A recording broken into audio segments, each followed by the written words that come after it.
is Hidden Killers Live with Tony Brueski, Stacey Cole, and Todd Michaels.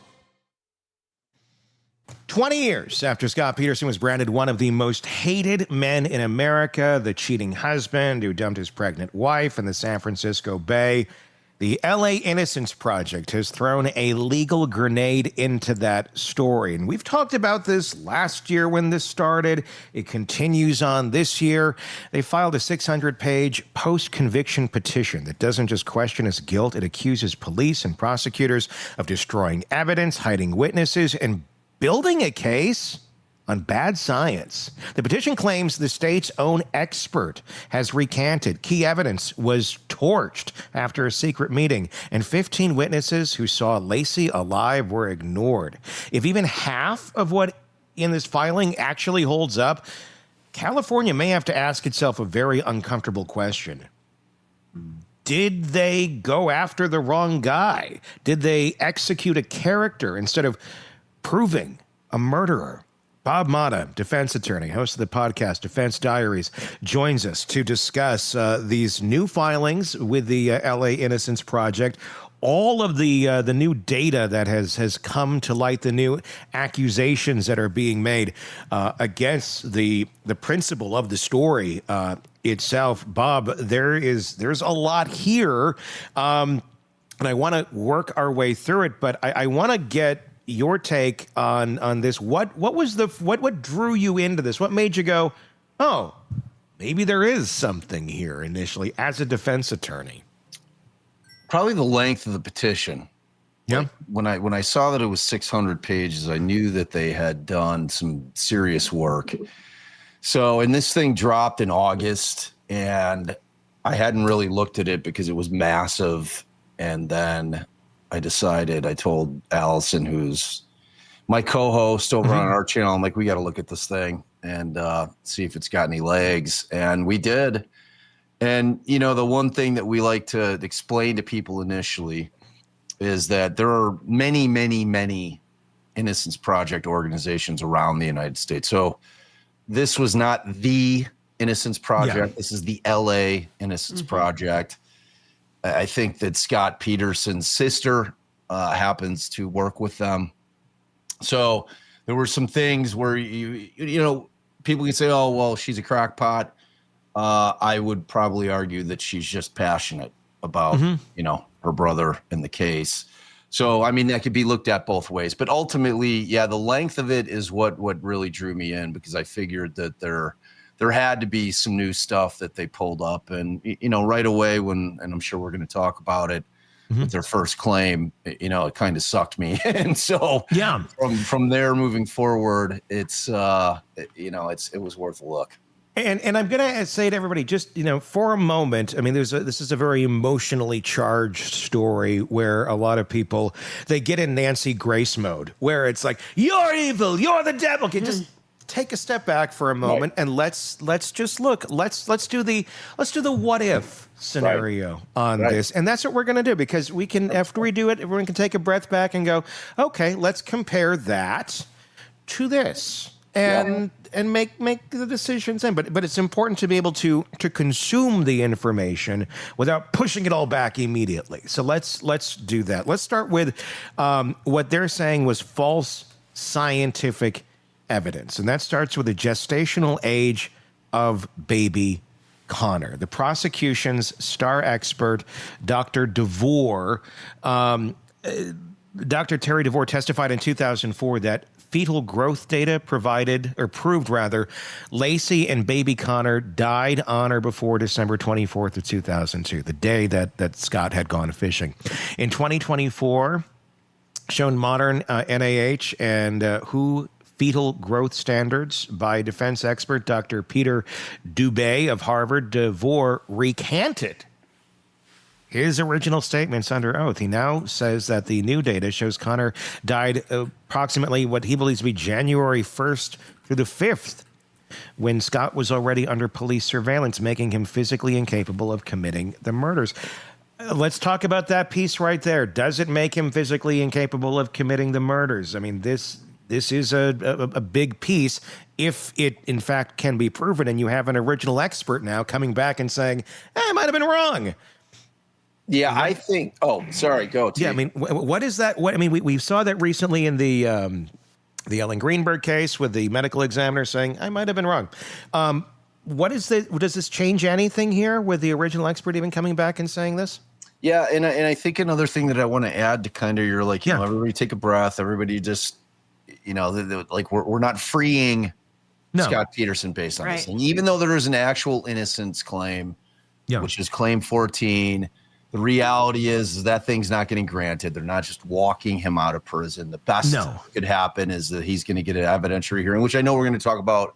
But I just want people to understand that really what this thing is about is, did he get a fair trial? It's not so much about innocence or guilt, okay? It's evaluating whether or not this dude got a fair trial. And as we know, every single citizen in this country, if you are arrested, you have an absolute unequivocal right to a fair trial in this country. So that's what this evaluation is. So while people may be furious, right? All right. So as far as DeVore goes, in and of itself, it's not enough, because I think that the counter argument from the state, if they're forced to respond to this, which is going to be the first step in this thing, is whether or not it's a definitive time in terms of, even with the DeVore's recantation, because he essentially initially said, you know, that in his estimation,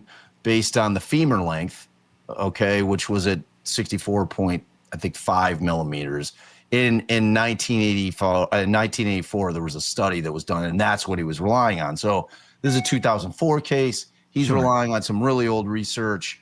And obviously what happened in the interim is there's been better research that's come out. As we know, our scientific methods and techniques and, you know, all of the science improves over time. We see it with basically every area, especially with DNA. We've improved in half a century, basically.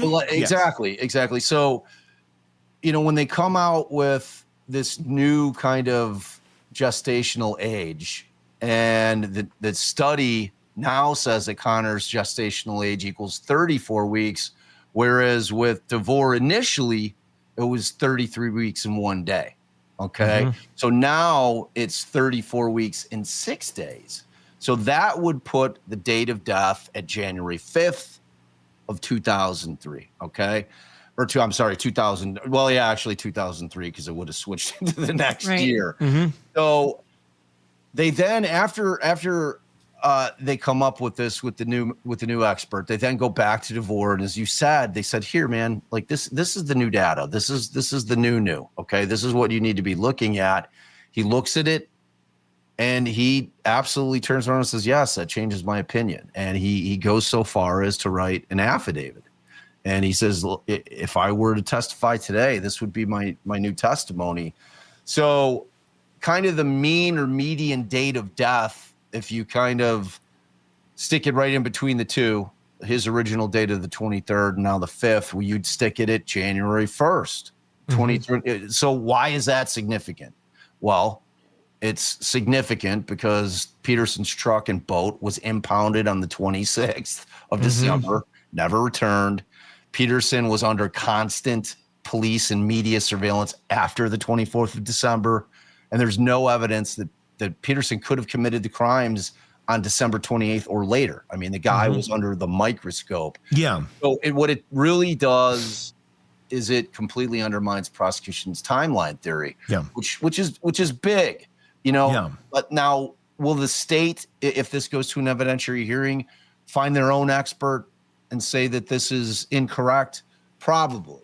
You know, that's why this would become an issue for a jury, an issue of fact for a jury to figure out, all right, who do I find? But I'm telling you, having the guy that one of the jurors unequivocally said, for me, the Dr. DeVore's testimony about the Connor's age was the smoking gun.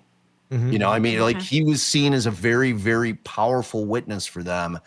And if you've got the guy who testified for the state now testifying for the defense, and recanting what he said then, it's going to be impactful because they're going to be able to get that on, and they're going to be able to get him on. So, I mean, that in and of itself, that one piece is significant in terms of, again, thinking about what did he get a fair trial? If that was incorrect in terms of the information, and you've got the doctor who testified to it, and he's now saying, I screwed up, you have to take that into consideration in terms of whether or not he got a fair trial. It essentially would mean that Laci was still alive for longer than what the original timeline was, meaning that Scott didn't kill them on or before the 24th, out on his little boating expedition, that someone else or somebody or something else killed them and then put them out in the lake, when it would have been impossible for Scott to have done that because he was already under surveillance, that basically they would have already been missing, or she would have already been missing. She was pregnant. It wasn't like they were carting this child around. The baby was in her. Right. And she would have essentially, it's looking at the possibility that, well, was she abducted? Was she still alive, still carrying the baby for this extra basically week? And then she was dropped in the lake. That would be, I mean, that's a kind of a big thing. But like you said, are they going to find another expert that's going to say, well, there's room for error here? We are talking 33 weeks to 34 weeks and 4 days in a gestational period. I am not an expert in this area whatsoever, but I don't, is there room for error there? Do we all grow at slightly different rates a little bit? I mean, could that be just kind of on average, this is where it would be, but I mean, do we know? I mean, do we have a starting point on the science, or do we have a starting point knowing this is exactly where the baby was on December 23rd or 24th, as to be able to compare it, with what it would be if we're at 34 weeks and 4 days? Do we even have that measurement? Is that something that is medically available from her, OBGYN or anything when she was, getting her checkups and things of that nature? Yeah, I mean, there's studies out there. The new studies, there was studies between 2014 and I think it was 2022, and there's this intergrowth 21st and NICHD, which respectively were 2015, 2022.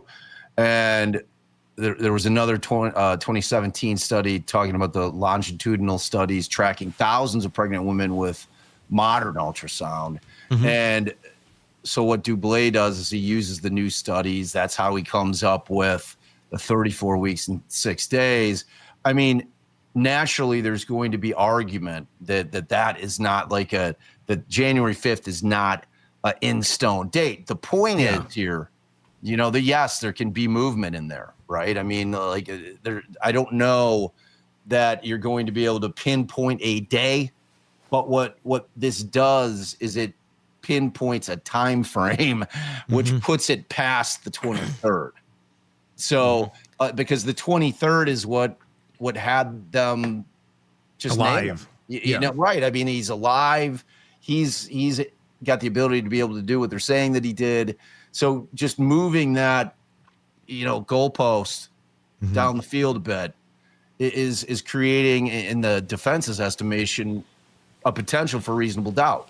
Yeah. So, and like I said, the state will put on their own expert. They'll say, well, it could have been as early as the 23rd, based on, just all these different factors. So I'm sure that they'll find somebody who'll say that. But when you have somebody that's going to be able to counter it this time, and you have the guy who said that it was on the 23rd the first time testifying on behalf of Scott Peterson, it's going to be impactful with the jury. It just will be. And then ultimately it's up to the jury to decide. Now they're going to look at all the other evidence that we're going to go through and talk about. But I mean, for a jump off point, it's a pretty strong way for the defense to be able to start. I've got a question. So I followed this case quite extensively as it was happening, because how could you not? It was everywhere. It was on every tabloid. It was on every news show. They were always talking about this. Yep. So my question now, with some of this evidence that's come out, is it possible that maybe Scott he wasn't the one who physically killed her, but what if he set it up because he had this other relationship? She had a baby in her that he didn't want to have. he wanted out of the marriage. This was the easiest way to do it. So maybe he set it up. So maybe he didn't physically do it. Could he have behind the scenes set it up for her to be killed? So you're asking if he could have hired somebody to do it. Correct. So, I mean, I'm assuming that they could certainly use that, but I mean, they're going to have to look at the banking records. Sure. I mean, because one thing that comes along with, as we know from the Adelson case, is that you have to pay hitmen, right? Right.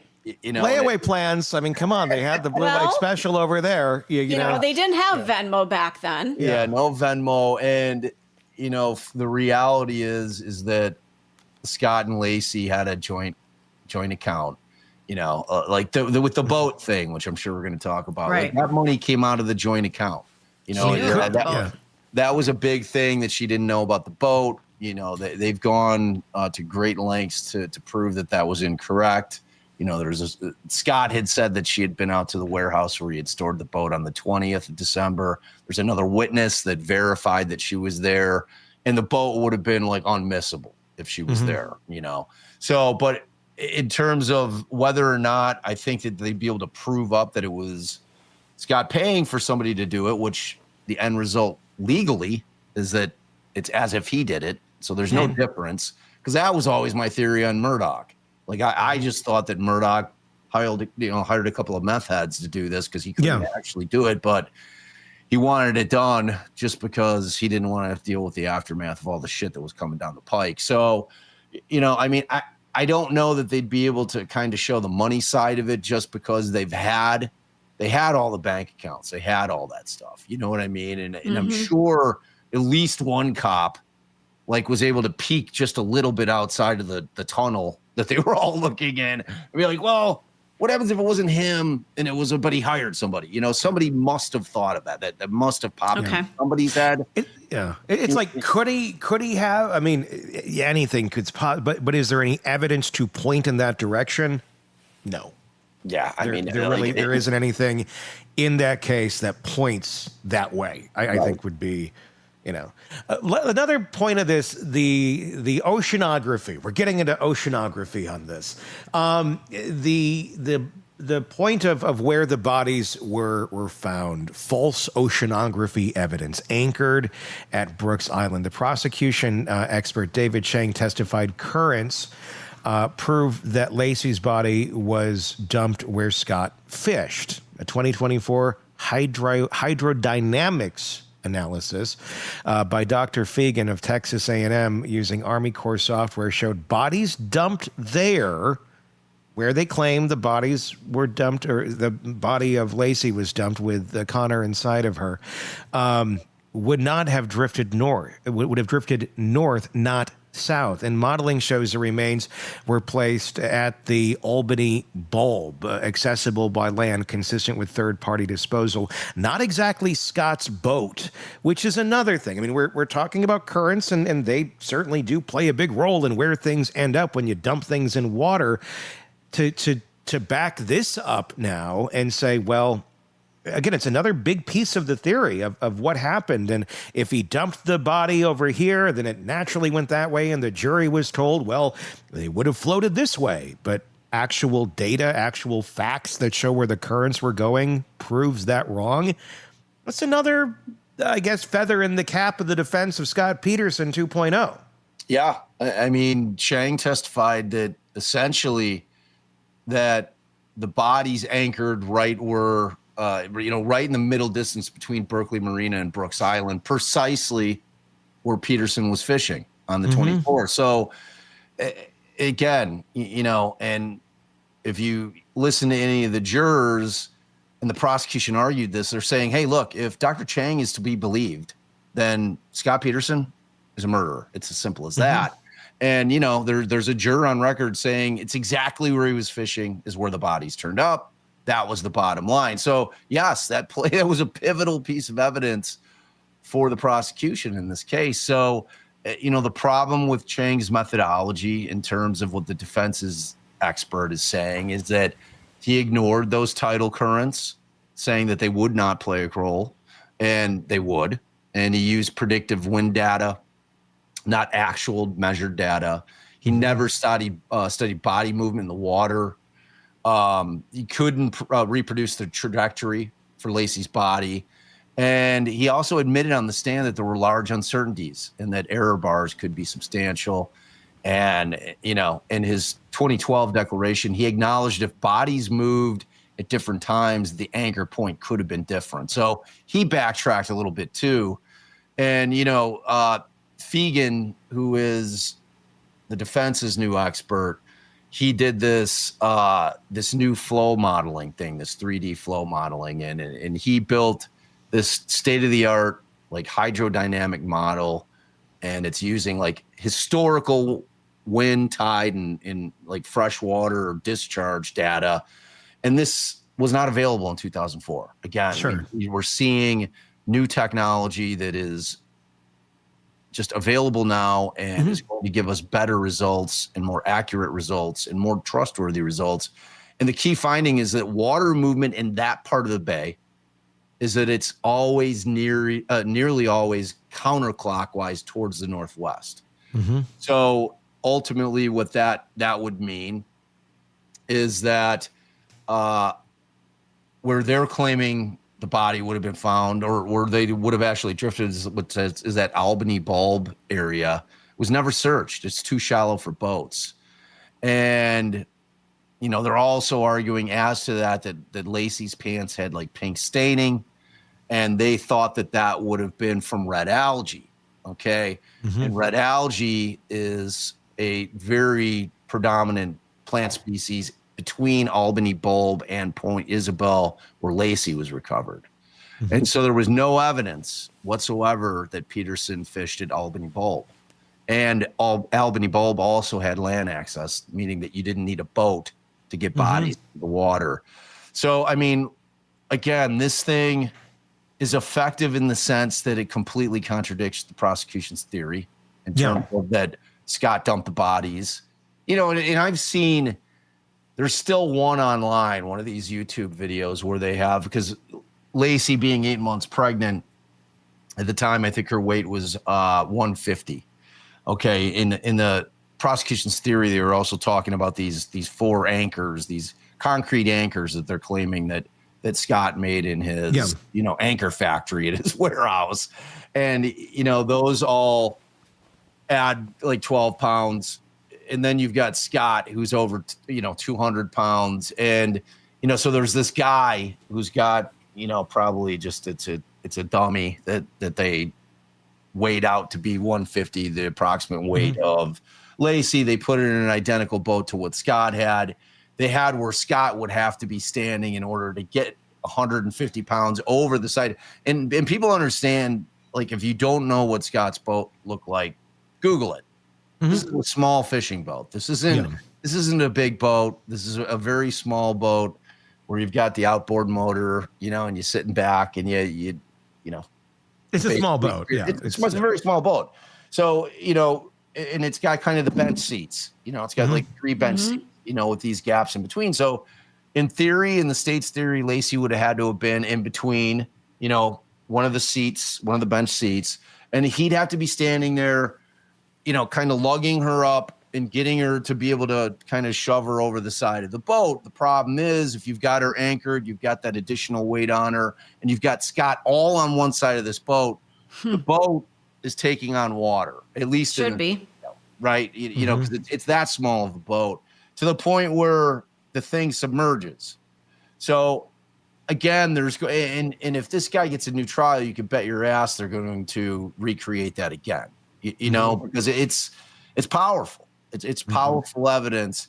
And, you know, the thing that, like, I always thought the counter argument is, how fucking stupid do you have to be to make your alibi where you're dumping the bodies? Because there was no mystery. Right. Like, Scott was always very honest about where he was fishing. Exactly. They saw him get into the marina because there's a card thing that you have to put in, and there's a gate that goes up. They know he was there. Like, well, what kind of fucking moron? Let me ask. Dump his wife's body, his pregnant wife's body, in the place that he's fishing, when ultimately he would have to know that he's going to be looked at as the perpetrator here. And you would, like, even if you know nothing about anything in terms of the ocean and oceanography, you're going to think, well, fuck, man, the tide, if for whatever reason she surfaces, is going to pull her back in. Mm-hmm. You know, like it's just, and you would think that they're also going to dive around there. Let me ask you this in terms of the timeline, because this is making sense in my head. Tell me if it's accurate. He said we knew early on. We knew right when the investigation started, when he reported them missing and all that.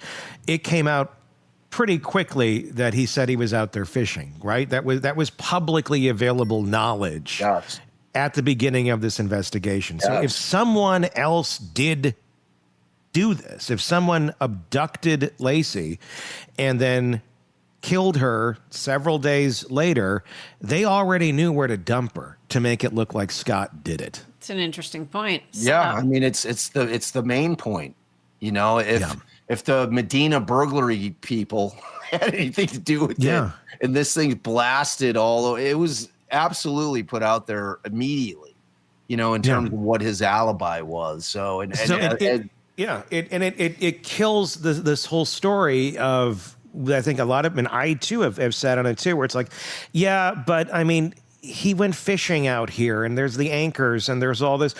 Yes, but that was all publicly available. And if you already abducted and you're going to kill this woman and you don't want it to look like you and you want your suspect that's already built into this, go dump the bodies where he said he was. 100%. But how many burglars turn into murderers? I mean, if they were just looking for some jewels or something, would they have turned into abductors / murderers? I mean, what are the odds? That's a great point. And no, I mean, typically if they're in the house, and the reason that they're burglarizing homes on December 24th, right, is because people are out of town. Like they don't want conflict. They're just coming in to steal shit. It's like Home Alone. Right. Yeah. Exactly. Which is what I've always pictured these two guys as being, you know, Daniel Stern and Joe Pesci, you know, like just like two bumbling fools. Yeah. But I think what ultimately the theory was is that they were in the process. They were out by the van. Laci approaches them and is like, "What the fuck are you doing? You know, are you burglarizing this house? I'm calling the police." And like that force them to grab her into the van in order not to get busted. So I you know, and ultimately, I want to talk about that because that's another big part here. There's newly surfaced witness RZ in a 2024 sworn affidavit confessed to participation in the December 24th Medina burglary, which was across the street from the Peterson home. He says now that a pregnant woman with a dog matching Laci confronted them. Burglar Stephen Todd, he said, this is a claim that he threatened her to go home. That places Laci alive after Scott left and links her disappearance to the burglars, not to Scott. And the mindset of this, I think, is important too, because the other argument, I had this conversation yesterday off the air about, well, why, if you were a pregnant woman, if you were anybody for that matter, and you see your neighbor's home being burglarized, are you going to go and approach them? Are you going to go, "What are you guys doing? I'm going to call the police"? I don't think so. But I don't know that Laci thought it was a burglary. If I'm out walking my dog in my neighborhood and I see a van and they're taking stuff out of a home, but it doesn't look like, you know, masked people and it doesn't look ominous. It just looks like, well, maybe people are moving or something. That's what would go through my mind immediately is like, oh, are they moving? I would not be thinking it was criminal. I would be thinking, oh, what's going on? And just in a very friendly way, like, hey, what you guys up to? Just neighborly conversation.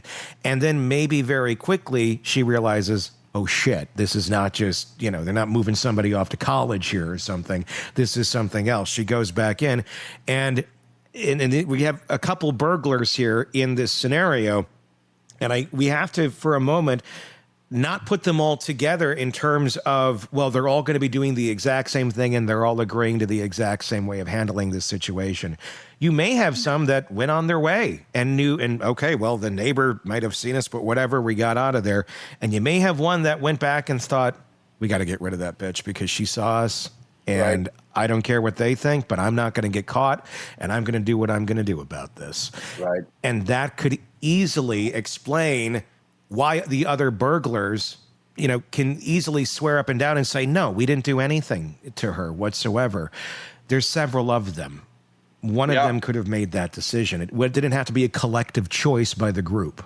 Yeah, 100%. And RZ would be the third burglar, right? Yeah. And and this guy doesn't come forward until January of 2025. After the Netflix special. Yes. So, it's kind of a weird thing to come forward on if you weren't involved. You know what I mean? It's like I'm trying to understand where this guy's motive would be to inject himself into this situation where he's never had any ramifications from it, and we're 21 years after the trial. He's essentially injecting himself to something where he could have ramifications. Yes. About it. I think he would absolutely have ramifications. It doesn't mean that he's just going to be like, well, I had nothing to do with this murder, but maybe this happened over. You are going to be looked at closely. Just because you're saying this aloud doesn't mean what you're saying is accurate, because it can also be looked at as, I'm not saying he did this, but I am saying if you have a guilty conscience, sometimes just pieces of the truth slip out, just little nuggets. And if you want someone else to get caught for this, even though it might be you, you may put little nuggets out there. So I'm going to drive the narrative over here because it looks like people might be getting a little too close to the sun over here, which could be the truth. There's a lot of ways that could be taking place. And it's a very odd behavior, 22 years plus, to come out and make this statement when your life has moved on and you have, you're in the clear. You're in the clear. Man. Yes. Right. Because look, there's a statute of limitations on burglary, meaning not on murder. That's right. There's no statute, because this would be felony murder. Wherein you're in the commission of committing another felony and a murder happens. Doesn't matter if it's by your hand. If you're with a crew, if somebody kills that person, you're on the fucking hook as if you pulled the trigger yourself or whatever the means was by which Laci ended up dying. So RZ's statement is weird. It's again, his quote is, a pregnant lady from across the street came over and confronted them. Yeah. Which is a little more that, if Laci's walking around, she's 8 months pregnant, she's probably feeling safe in her neighborhood. There's probably a lot of eyes out there, and she probably been like, well, what are you guys doing? Because, they took the safe out of the house. Yeah. It wasn't just them with a bag with candlesticks and the silver, they were moving the safe out of the house. Yeah. And, if she goes up to him, she's like, what are you doing? And like you said, T, they're like, go home. You didn't see shit. The dog's barking. And, at that point, you've got to look at RZ's statement. There's Todd, who's one of the other burglars. He makes a call from inside the Medina's home asking for help. They call this Adam Tenbrink asking to help for getting stuff out of the house. And Todd tells Adam that they were seen by somebody during the burglary. And by the time Todd calls Adam, he'd already burglarized the house several times, meaning in and out. Mm-hmm. You know what I mean? So then Pierce, who's the other guy, told the defense investigator, Carl Jensen, that Todd started the burglary on December 24th and then returned with Pierce for the safe on the 25th, not December 26th. And so when Pierce reported to the jail to serve the sentence, he was told that he did not need to serve any time. So that's weird. And then you got Medina's declaration from 2023. And he's saying that they saw a mail sticking out of the mailbox on December 25th.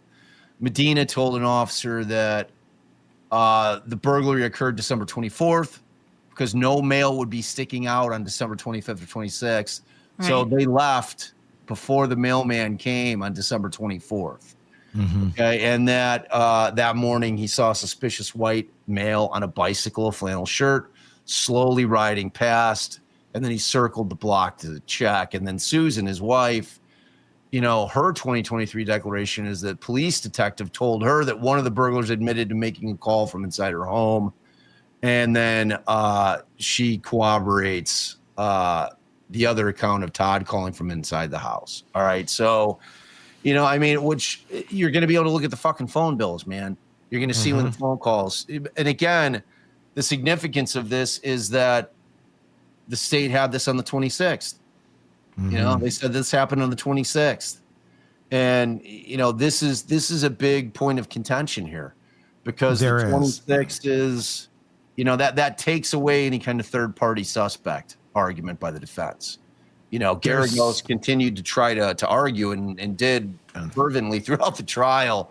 But, the state did a very effective job in moving that date to the 26th. So Jeannie in our chat brought up an interesting point, and I do remember this, and I just want to throw it out there. Didn't he tell his girlfriend, I forget her name right now off the top of my head, that he was a widower? I mean, he was setting up this weird story. And somebody else in our chat mentioned, too, that didn't Scott say that he was initially golfing? I don't quite remember that detail. That's bullshit to a girl. It doesn't have anything to, it doesn't really matter what he told the girl. He's not going to be like, well, I'm cheating on my wife. I'm out golfing. I'm doing he also said he was like in Paris or something too. True. It's just bullshit. It has nothing to do with that's Scott's set of lies to keep his relationship bullshit afloat. Right. It doesn't really connect to the actual murder itself. Or the disappearance of Laci. Now, it's completely fucked up that your wife is missing if you had nothing to do with this and you're still trying to maintain this ongoing affair over here. That says a lot about your mental state and how fucked up you are in the head, that you're not just like, I cannot fuck this affair right now. Like, I just need some time away. You're like, no, I'm going to actively keep doing this. That shows a total fucked up personality disorder. Yeah. But it doesn't necessarily tie into his alibi, because those alibis weren't to police. They were to a girl that in her world has no idea any of this shit's going on around him. Yeah. Dude, yeah. And it's not just your wife, it's your 8-month pregnant wife. And your 8-month pregnant wife. Right. Yes. It shows like quite a fucked up brain if you're able to do that. We're talking with Bob Motta, defense attorney, about the Scott Peterson case and the new filings with the LA Innocence Project that are trying to argue that Scott Peterson did not do this and that there was a lot of errors in this investigation, a lot of errors in this trial. You have evidence, you have people who made original statements, recanting them, and a lot of new things coming to light, and we're breaking it all down. And I want to get your guys' thoughts in the comment section as we continue to break this down. I want to talk about some of the false police testimony that was brought into the trial, the petition that has been filed with the LA Innocence Project, listing 15 witnesses, including 5 who personally knew Laci, who saw her walking her dog between 9:45 and 11:30 a.m. on December 24th. Police reports confirming this were allegedly buried or altered. One cop later admitted witnesses were turned away. That's not how you do an up-and-up investigation. You don't just bury shit that doesn't go with the narrative of what you are going to want to convince the jury of. That's how cases like this get really fucked up and set guilty people free because you wanted to push your narrative to be right at that moment in time. And that's what some of that really feels like, Bob. Yeah, no doubt, man. I mean, there were a lot of people that claimed that they saw Laci, and it wasn't all strangers. Like 5 of these witnesses were people that knew Laci and knew what she looked like and were unequivocal that it was her. And the cops quite simply just said, no, wrong person. Like, you didn't see her. We got the guy. That's impossible that you saw her because she was already dead.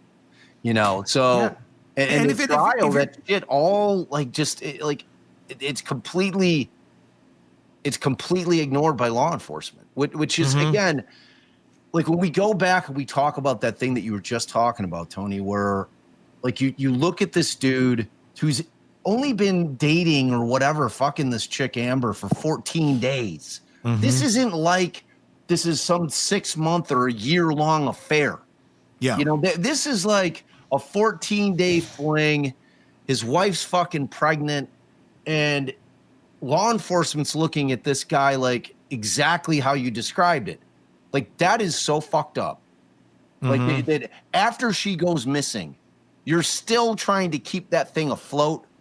This fucking guy did it. Like in anybody's mind, that's why he's so detested. Like, if that doesn't exist in the world, and I'm talking about the Amber shit after Laci goes missing. Right. Because it's one thing to have an affair beforehand. That's bad. It's fucking awful, right? Your pregnant wife, what kind of scumbag does that?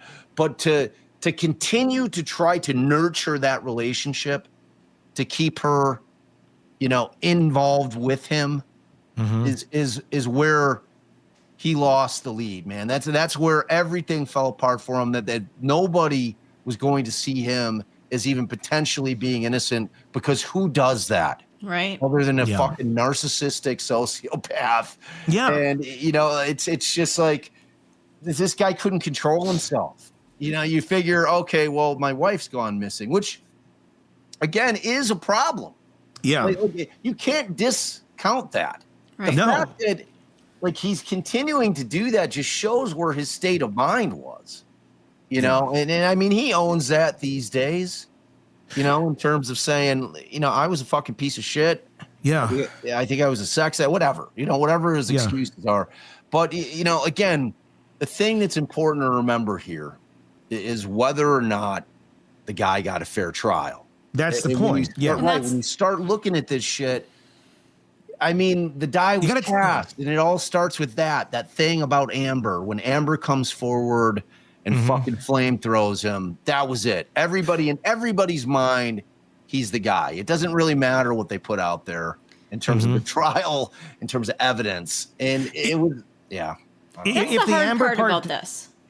If the Amber part didn't exist, this looks very shady and bizarre. I'm sorry, I didn't mean to interrupt you, Stacey. Go ahead. No, that's okay.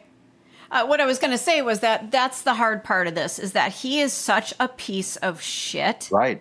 As a human being, that it's really hard to decipher between the cold facts and what's been revealed here, and not contrast it to this guy's just a piece of shit cheating on his pregnant wife and then continuing after she's dead because you're just that much of a POS, you know? Right. I mean, and the reality is with that sort of thinking, and I get it. I mean, we all feel that way. But the reality is, if we just dig into that narrative and then he's a piece of shit, he deserves to go down no matter what, well, then you're ignoring the other piece of shit that killed this pregnant woman. Perfect point. Just for the vitriol of ourselves feeling good that he's going down. Great, but there's a piece of shit over here that killed that woman. Right. And we feel good inside. We think we got the guy, but no, we're really letting someone get away with murder. And again, all theoretical. I'm neutral on this. I'm just kind of looking at it from all angles. But that's how we work as humans, because we want to fill in the blanks. We want to have the answers. When we don't have the answers, we're going to go with the path of least resistance. And the path of least resistance is Scott Peterson killed his wife because he was out fishing that day. And lo and behold, they found the body out that way. Well, also, lo and behold, if somebody else knew he was out fishing there that day, was witness to her catching them in a burglary that they did not want to get caught for. And one of those many men had the wise idea of, she's going to fucking talk. We better silence her. And how do we make this look? Well, people are going to naturally think it's him. He's already said he was out fishing. Go put the body there. That's not rocket science. That's a criminal mind, the way of thinking of how they're going to handle this to deflect the blame away. And it worked perfectly, if that's exactly what happened. So doesn't it mean he is just the most unlucky fucker you've ever met in your life? He's the unluckiest fucking guy of all time. Him and Richard Allen are the two unlucky dudes all time. It's ultimately at the end of the day, because we could keep going. This thing was 600 pages long, right? I know. And there's a lot of shit in there. Okay, I mean, when you start getting into the witnesses that are adamant that they saw Laci after the time Scott's gone, which was 9:30 in the morning, you know, and you start piling this shit on, and you see what the cops lied about. You know, look, you've got all these things in your favor if the cops are you know, dead set that he's the guy. In terms of, like, you could, if you're a cop who likes Scott Peterson, you could not ask for anything more perfect than this guy having a girlfriend and continuing to try to bang her after his wife's gone missing. I mean, you couldn't have anything go more your way than that particular set of circumstances. That is like a gift from God. If you're the cops and they're prosecutor, you're like, holy shit. Thank you, Scott Peterson. You're fucked, buddy, because the entire world hates you now because you're a giant flaming piece of shit. Like, you have to, and I know how hard it is. And like Tony said, we all understand that, and we all feel the same way about Scott Peterson. He's not a good dude. You have to be able to put that aside in order to honestly look at this thing and just say, okay, I want to see whether or not he got a fair trial. And if he didn't, let's have a fair trial and see where it fucking lands. With all the evidence, with all the shit that the cops got rid of, with all the people that they lied about in terms of what their statements were, let's have it all come in and figure it out. I mean, because ultimately we want to know the truth, right? Yeah. And anytime you have the words destruction of evidence entering the the zeitgeist of a case, that's not going to bode well for the truth, no matter what that truth actually is. And the reality is, in this case, there's several chapters to this book that were ripped out and the jury never saw, and the public never saw or ignored because it didn't fit with how they emotionally felt as they were consuming the information as it came from the mouth of Nancy Grace. The orchestrated destruction of evidence, the May 6th through the 7th meeting, this is a big one. On May 6th of 2003, detectives met about the Medina burglary discovery and what to turn over. This is a burglary that's happening across the street. This is the one that Laci allegedly stumbled upon, whether she was confronting them or just out for the walk. Hey, what you guys up to? Whatever that scenario may have been.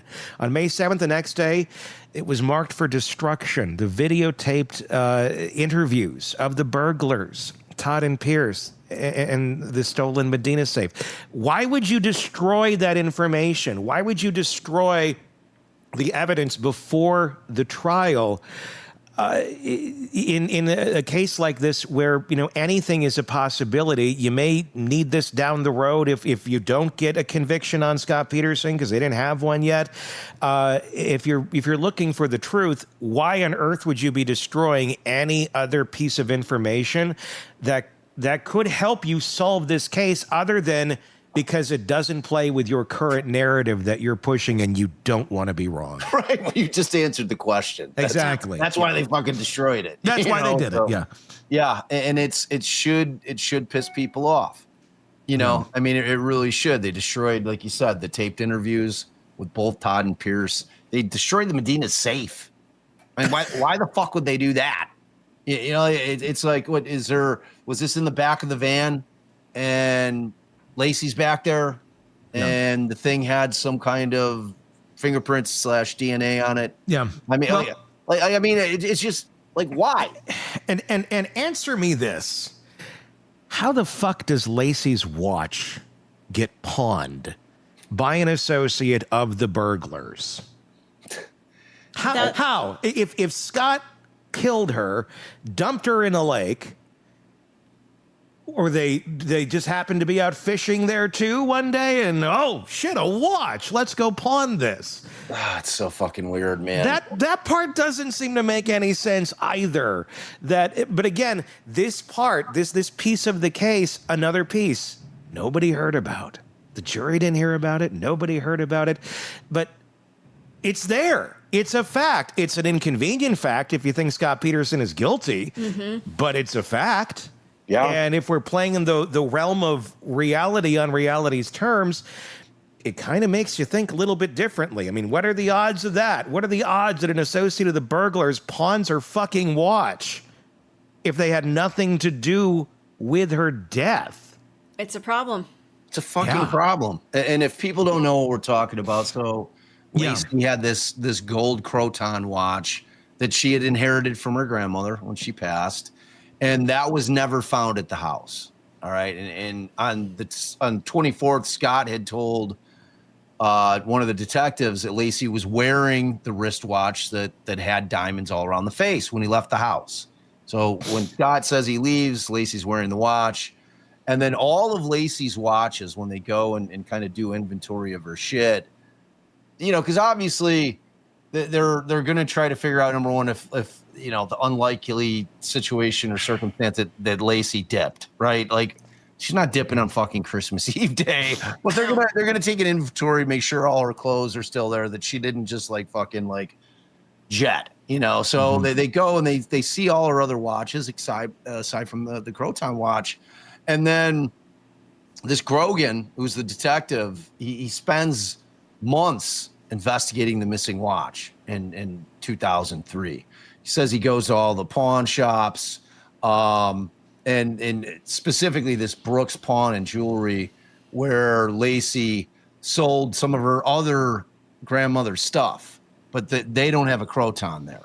Okay. And then he meets with Laci's family, like her aunt, Robin, and she confirms that it's a watch with diamonds around the face. And then again, they check Scott's eBay activity to see if the thing was sold. The Croton was listed for $750. It never sold. Goes to the jeweler that Laci used and repaired the watch at one point. They don't have the Croton.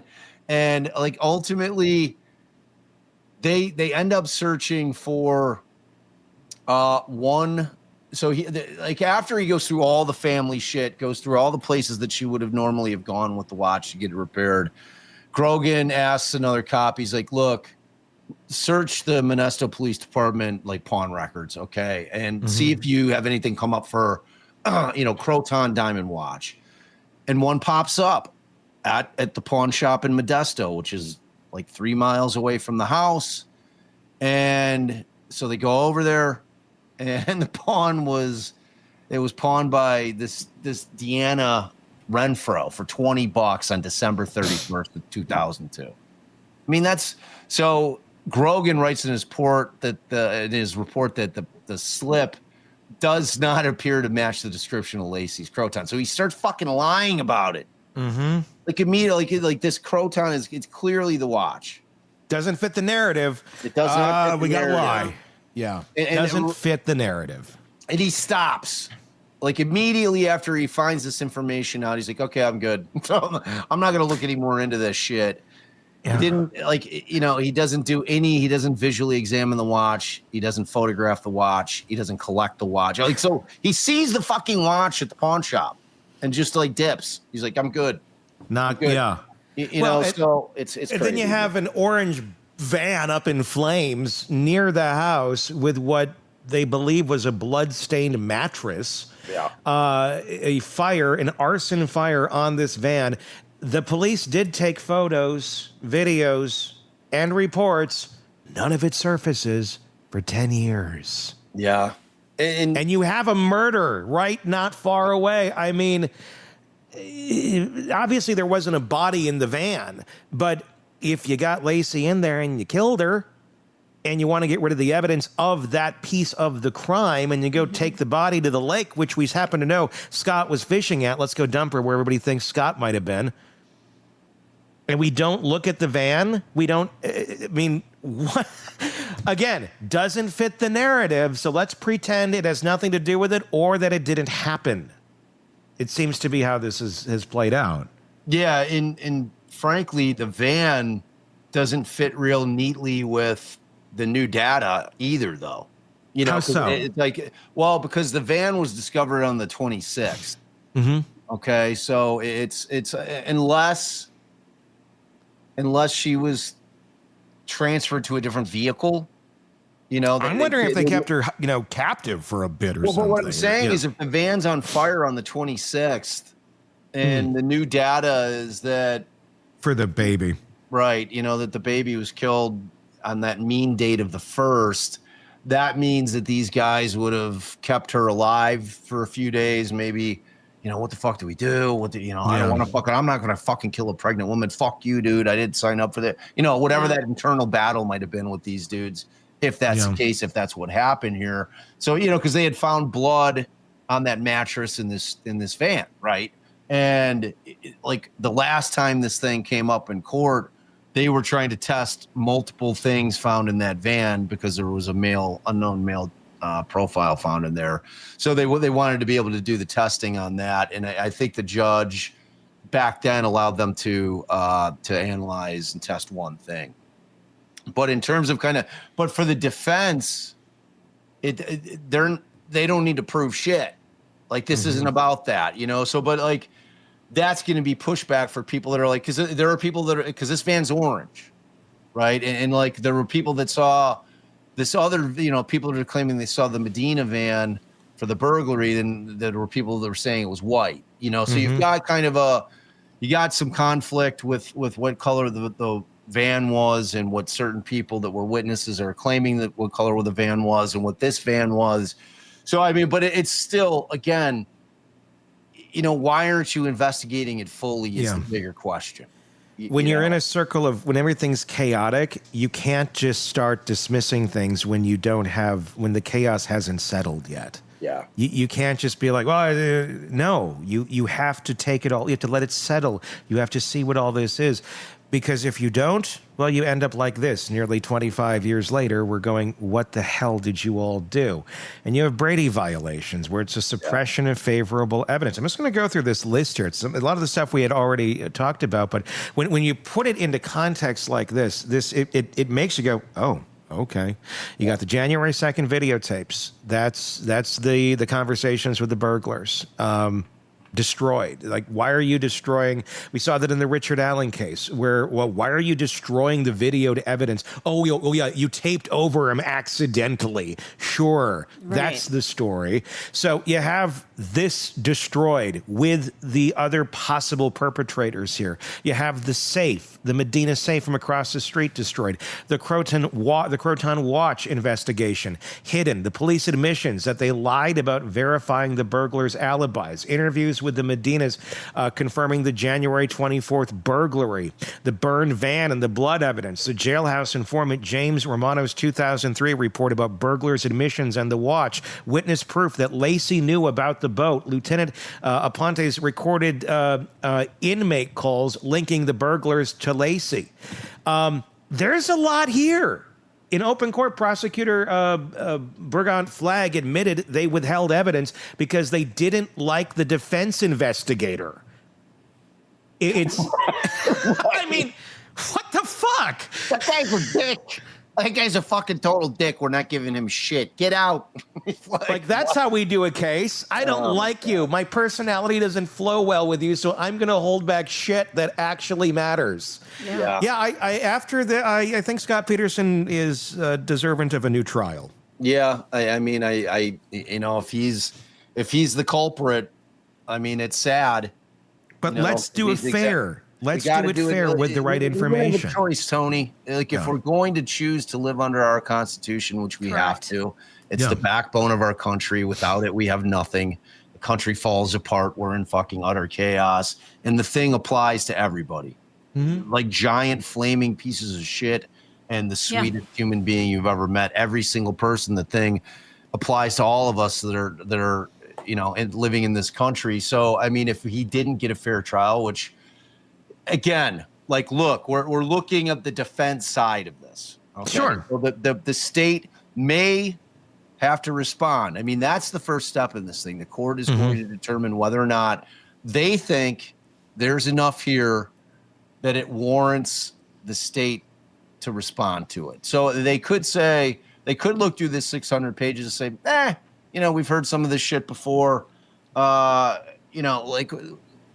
We don't think that it's enough. We think that they're still going to find it. The jury still would have found him guilty, even if all of this was true. And they have to, when they're looking at this, I'm talking about the appellate court, they have to look at it and accept everything is true in this. Okay, that's their mindset. So they have to fix their brain to say, okay, because that's the standard. They're looking at it and everything has to be accepted in this new petition as being true. So that's the jump off point for them. So they're saying, okay, assuming that everything is true, we still aren't convinced that any of this would have had an impact on the jury. I find that to be difficult to believe that they would come to that conclusion based on everything that we've been talking about. And there's more. There's 600 pages of shit, man. Yeah, there's a lot in here. But ultimately, I think what they're going to require is that the state does respond to this.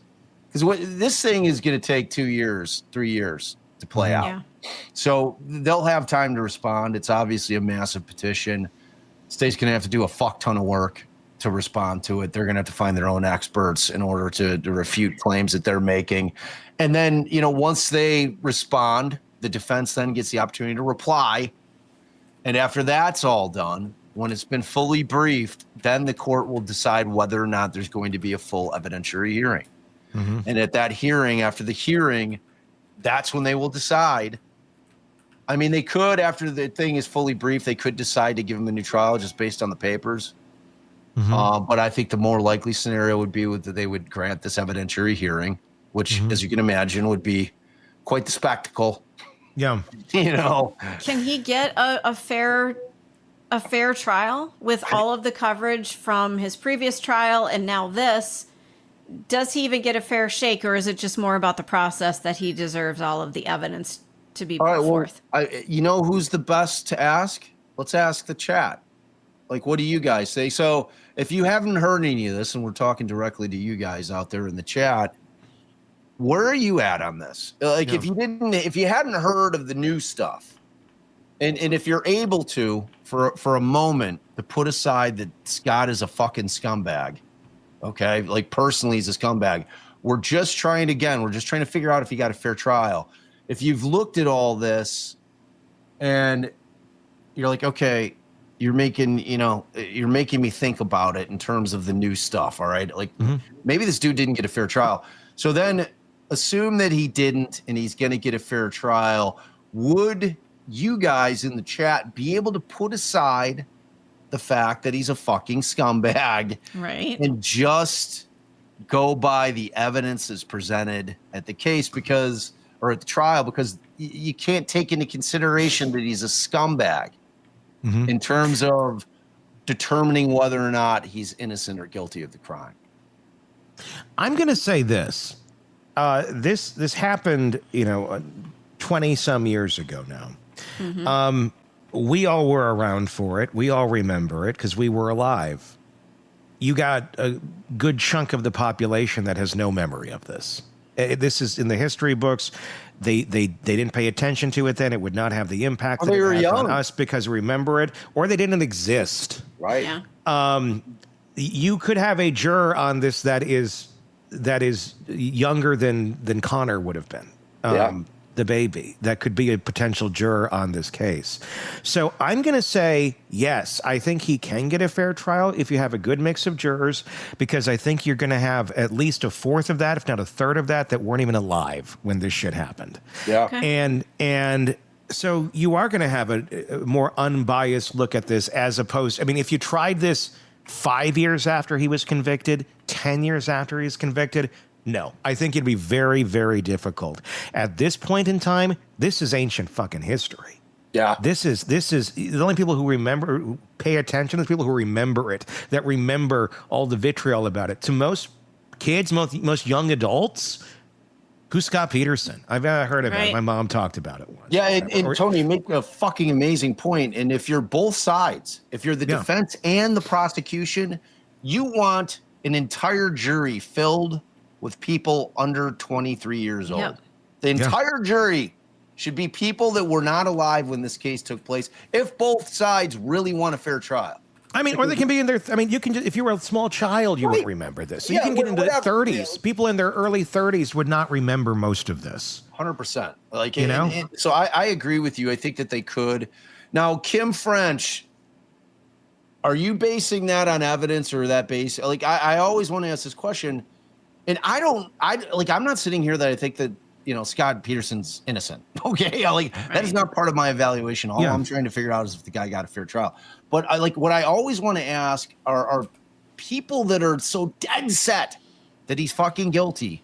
Is it because you hate him, because he's a horrible person, and because he was cheating on his wife prior to her dying? Yeah. And after she goes missing, he continues to cheat on her. Like, is that what drives people to just put aside things that are fucked up with this trial and just say, fuck him, he's guilty, I hate him.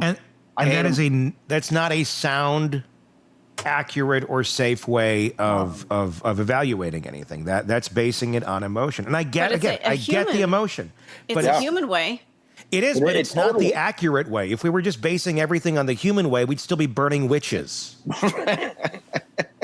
It is Halloween week. Yeah. True. Yeah. But if we're basing on that, we'd be doing that. We'd be throwing people in on the days that they're not doing NFL games. We'd be letting lions loose into the stadiums and having them devour criminals. If we're doing it the human way, but we've evolved. That's the thing. Yeah. And I get it, but it's where you got to take the step back and like this. Same with the Adelsons. I hate that woman, and she triggers me in so many ways, and many people. But the evidence there, we've all looked at every piece of it, and it's fucking damning.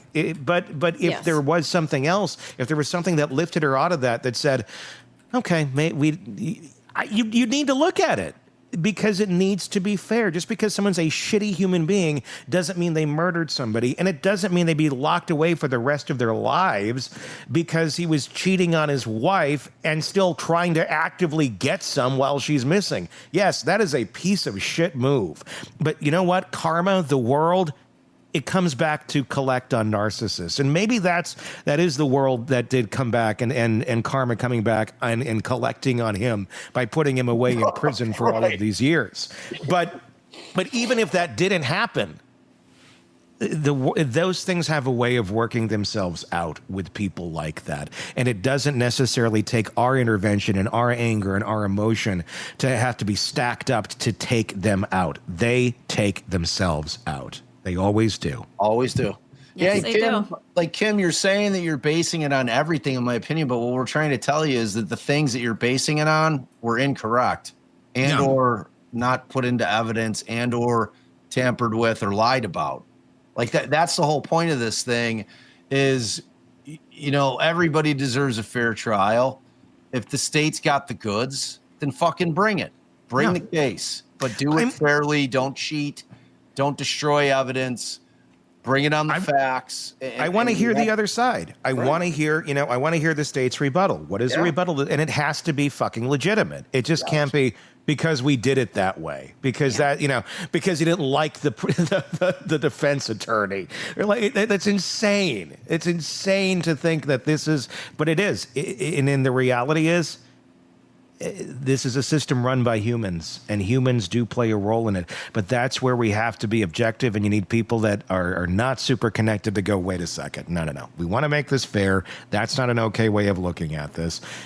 We need to look at this and deal with reality on reality's terms, something that I don't think most people that are out here in the world are very good at, ourselves included, because we all have emotions. But that's where you got to take that step back and pull the emotions out of it. That's not an easy thing to do. Not an easy thing to do. Hard. It is very difficult, man. Fascinating information on this case. And honest to God, I didn't know what to expect going into it. I saw you and Allie doing this the other day, and I had a chance to watch a little bit. I'm like, oh, this is really interesting. So I was really wanting to talk to you about this, and I'm glad we did, because it really opened up my eyes on this when it's put into perspective like this. Everybody, give me your thoughts in the comments if you're watching this, on the replay and all that. I'd love to get your feedback, because It is. I don't know. I'm looking at this in a very different way than I have in the past. Your thoughts in the comments on YouTube. Search Hidden Killers with Tony Brueski. If you're not already there, you can make that same search wherever you get podcasts, so you can find us wherever you go. It's going to wrap it up. Until next time, Bob Botta for Defense Diaries. Go check out his podcast. Listen to Buried, inside the John Wayne Gacy investigation. Yes. Buried, the John Wayne Gacy. Yes. Thank you. Go check that out right now. It is amazing, and it really tells that story from a perspective you've never heard before. Buried. Check that out there. All right, that's going to wrap it up for Stacey, for Todd. I'm Tony Brueski. We will talk again real soon. Want more on this case and others? Then press subscribe now and don't miss a moment of true crime coverage from Tony Brueski and the Hidden Killers podcast.